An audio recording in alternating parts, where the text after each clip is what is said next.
નમસ્કાર મિત્રો, કરુણા ટોક્સમાં આપનું સ્વાગત છે. હું છું કિશોર ડોડિયા.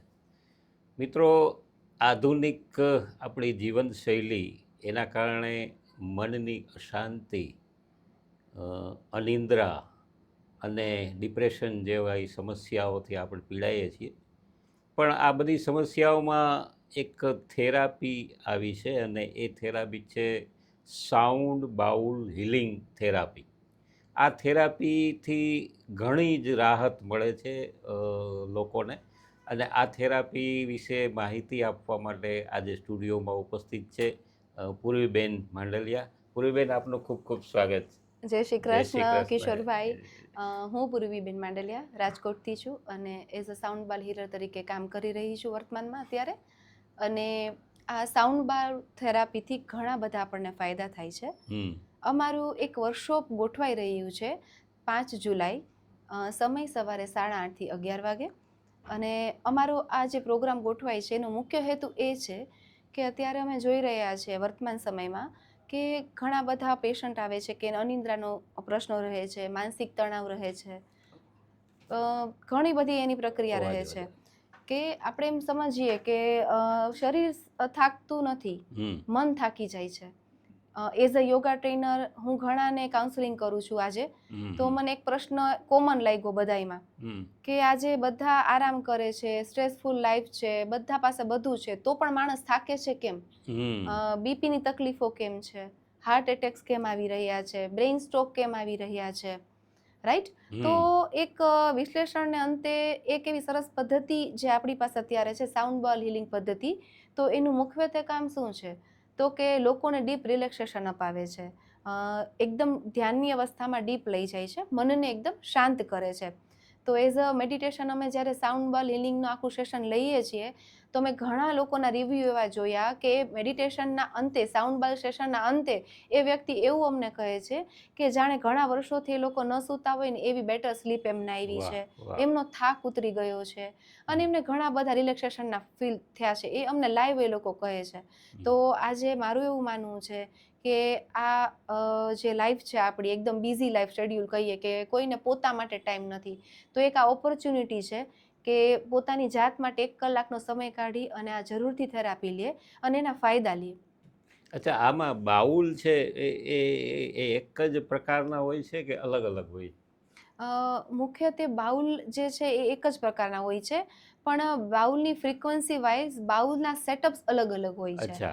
તો જે તે રોગ અનુસાર ફ્રીક્વન્સી સેટ કરી અને રિમિંગ આપીને અમારે જે રોગના ઉપચાર તરીકે એમના ઉપર કામ કરવાનું હોય છે. સરસ. અચ્છા, આમાં ગર્ભ સંસ્કારની પણ આપે વાત હમણાં થોડી વાર પહેલા કરી, એ થોડી વિસ્તારથી વાત કરો. ના, ચોક્કસ કિશોરભાઈ. એક સરસ મજાનું સેશન છે પ્રેગ્નેન્ટ લેડીઝ માટે. અપકમિંગ સેશન્સ આપણે એને કહી શકાય કે પ્રી પ્રેગ્નન્સી જે પ્લાન કરતા હોય એના માટે પણ છે અને જે ઓલરેડી પ્રેગ્નેન્ટ છે એના માટે પણ છે. તો જે 9th મંથની જર્નીમાં આપણે સાઉન્ડ બાર હિલિંગ સેશનમાં એમની સાથે જ જોડાયેલા રહે છીએ અને મંથલી એના સેશન ગોઠવાયેલા હોય છે કે પર સેશન વાઇઝ એને અમારા તરફથી ગાઈડન્સ મળે છે કે એને કઈ રીતે બિહેવ કરવું જોઈએ, મનની સ્થિતિ શું હોવી જોઈએ, ઇન ફ્યુચર પોતાના ગર્ભમાં રહેલા બાળકની સાથે એની સંવેદનાઓ કેવી હોવી જોઈએ. તો આજે માતા હેલ્ધી હશે, માતાનું મન હેલ્ધી હશે અને શાંત હશે તો ફ્યુચરમાં એમનું બાળક પણ એવું હશે. તો એક સશક્ત સમાજ માટે અને સશક્ત એમ કહીએ ને કે લોકાલિટી માટે એક આ બહુ અનિવાર્ય પ્રશ્ન અને સંજોગો છે કે આજે મૂળ સારું હશે ને આપણું તો આગળ જઈને જે કાંઈ પણ ગ્રોથ હશે ને કોઈ પણ ફિલ્ડમાં તો એ સારો થશે. તો એક ગર્ભ સંસ્કાર આપણે સાઉન્ડ બાર સેશન લઈએ છીએ, ખરેખર બધાને લેવા જેવું છે. ડીપ રિલેક્સેશન, મનની શાંતિ અને બાળકનો ગર્ભમાં સારી રીતે વિકાસ. આપણે કિશોરભાઈ આગળ જોઈએ છીએ કે આપણા ઘરમાં વડીલો આપણને એવું કહેતા કે સારા પુસ્તકોનું વાંચન કરવું જોઈએ, મંદિરે જવું જોઈએ, સારો એટલે આપણે કોઈ એવી સારી એક્ટિવિટી સાથે કનેક્ટ રહેવું જોઈએ. તો સાઉન્ડ બાર સેશન દરમિયાન તમે ધ્વનિ અને નાદના માધ્યમથી આવી સારી એક્ટિવિટી સાથે કનેક્ટેડ રહો છો તો ઓટોમેટિકલી માતા જે ગ્રહણ કરે છે ને એ બાળક ઓટોમેટિકલી ગ્રહણ કરે છે. જેવું માતા વિચારે એવું બાળક વિચારે, જેવું માતા ગ્રહણ કરે એવું બાળક ગ્રહણ કરે. તમે જોયું હશે કે ગર્ભવતી જે નારી હોય એને એના જે મૂળ સ્વિંગ્સ આખા અલગ જ હોય. જે જ્યારે પહેલા એને ટેસ્ટ હતો એ હવે નથી રહ્યો. તો એ શું છે કે એ અંદરના ગર્ભમાં રહેલું બાળક એને મન કરાવતું હોય. બરાબર. તો એક મનસ્થિતિને જાણીને, ગર્ભસ્થ શિશુની સ્થિતિને જાણીને માતાનું બિહેવિયર ચેન્જ થતું હોય. સેકન્ડ મહિને જેમનું ચેન્જ હોય તો એ 8મા મંથમાં ન હોય. તો એનું રીઝન શું છે? તો એનું રીઝન શું છે કે ફ્રીક્વન્સીનું લેવલ નથી ચડવાતું. તો જ્યારે આ તમે સેશન સ્ટાર્ટ કરો ને તો એટલું સરસ ડીપ રિલેક્સેશનનું સેશન ગોઠવાય કે આપણે એમ કહીએ ને કે આજે બોર્ન બેબી થાય અને પછી તમે એના ઉપર ખર્ચ કરો અને પછી તમે એને ઉપરથી દેવાની ટ્રાય કરો, પણ એના બદલે જે મૂળમાં જ જ્યારે છે ને ત્યારે ઓટોમેટિક હીલ કરો. તો આનું જે એક મહત્વ છે ને આ પણ છે. અચ્છા, આમ તો આપણા 16 સંસ્કાર પૈકીનો એક સંસ્કાર છે ગર્ભ સંસ્કાર. અને અત્યાર સુધી તો એવું સાંભળ્યું હતું કે એમાં મંત્રો ને એની જે બધી વાત છે એ બધી કરવામાં આવે છે, પણ આ સાઉન્ડ બાઉલ હિલિંગ થેરાપી એ અનોખો આખો પ્રયોગ છે. અચ્છા, તમે યોગ અને રેકી વિશે પણ થોડું જાણો છો, તો એ વિશે અમારા દર્શકોને વાત. રાજકોટમાં છેલ્લા 10 વર્ષથી યોગ ક્લાસ ચલાવું છું અને as a yoga therapist, as a meditation therapist હું કામ કરી રહી છું. સાથે સાથે હું રેકી ગ્રાન્ડ માસ્ટર છું અને રેકીના ફિલ્ડમાં પણ હું કામ કરી રહી છું. તો કોમ્બિનેશન લેવલે મારે આ મેન્ટલ હેલ્થ ઉપર વર્કશોપ કરવા, અલગ અલગ થેરાપીઓ કરાવી અને મારા દર મહિને વર્કશોપ અલગ અલગ હોય છે. તો આપ બધા જરૂરથી લાભ લ્યો. અને વર્કશોપ કેવા કે માઇન્ડ રિલેટેડ, આધ્યાત્મિક લેવલે અને આપણા બોડી લેવલે, એટલે માઇન્ડ, બોડી અને સાઉન્ડ ત્રણેયનું કોમ્બિનેશન કરીને આપણા વર્કશોપ હોય છે. તો યોગાના ફિલ્ડમાં આપણે જ્યારે કામ કરતા હોઈએ અને મેડિટેશનનું જ્યારે આપણો ટર્ન આવે તો આપણે સાઉન્ડ બાર થેરાપી એડ કરીએ છીએ. હવે યોગાના ફિલ્ડમાં આપણે ફિઝિકલ થેરાપી, બીપી, શુગર ને કોલેસ્ટ્રોલ આપણે કરવા હોય મેન્ટેન, તો આપણે નીમ કરેલા થેરાપી કરાવીએ છીએ. તો આવી રીતે અલગ અલગ આપણે વર્કશોપ પણ યોગામાં કરાવીએ છીએ.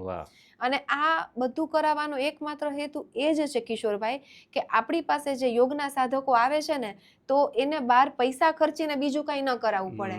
આપણા સાધકો આવે છે ને તો એને ઘર બેઠા રસોડામાંથી જ એવી કઈ વસ્તુથી લોકોને ફેર પડી શકે તો એ નિઃશુલ્ક પોતે જ પોતાની થેરાપી કરી શકે. તો એક આવો નાનો અમારો એવો પ્રયાસ લઈને એક સરસ મજાનું સાઉન્ડ બાર સેશનનો વર્કશોપ કે રાજકોટની જનતા અવેર થાય.